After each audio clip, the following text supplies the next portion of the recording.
I can't walk out. No, it's against my religion. Fuck religion. Look, this is a real situation and you've got to deal with it.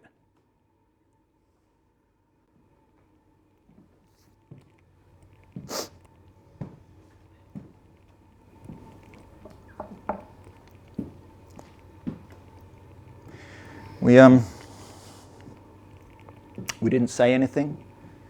We just walked. Sun shone and her blonde hair glistened and she looked beautiful, serene, like an angel. And people smiled at her, as if there's something about her, not an ordinary 6, almost 7-year-old. It was as if people, lots of them from all over, Italians, Japanese, French, German, Swedes, the whole fucking world, as if the whole fucking world knew what was going to happen and their smiles are meant to soften the blow. Didn't see it then, but I do now.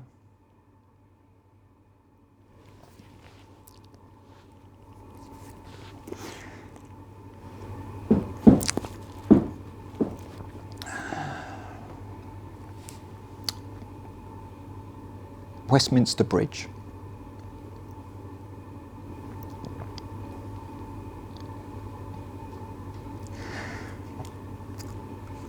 I'll race you to the wall, Daddy, she says.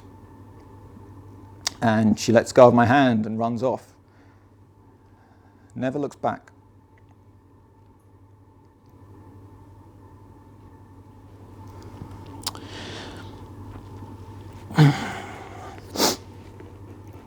The van careered on the pavement, shuddered and stopped, and the back doors flew open, and I didn't do anything.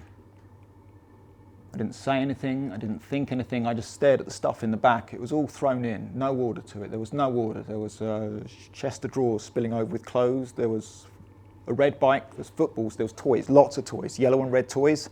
And this woman looks at me and she covers my face with hers so I couldn't see and says, "An ambulance is on its way," suggesting it was under control and everything was going to be okay.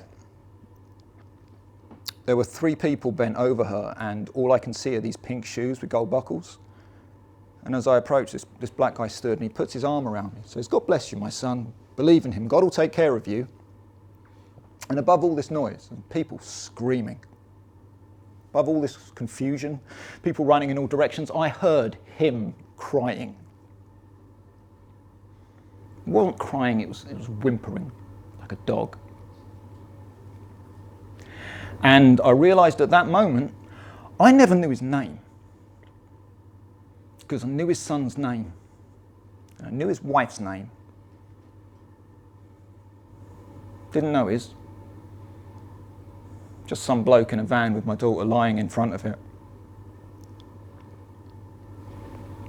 So what's going to happen? The order of things had been broken. Like, I didn't know where I was, what I was doing, but I was going to be late for Maisie's theatre date. I had let her down. I'd missed some ice cream on her lip and I bent down and I wiped it off. Her eyes are closed like she'd fallen asleep. Like she fell asleep after a bedtime story. I mean, she looked the same as she always did. Except she wasn't. Because in a moment she was there and in a moment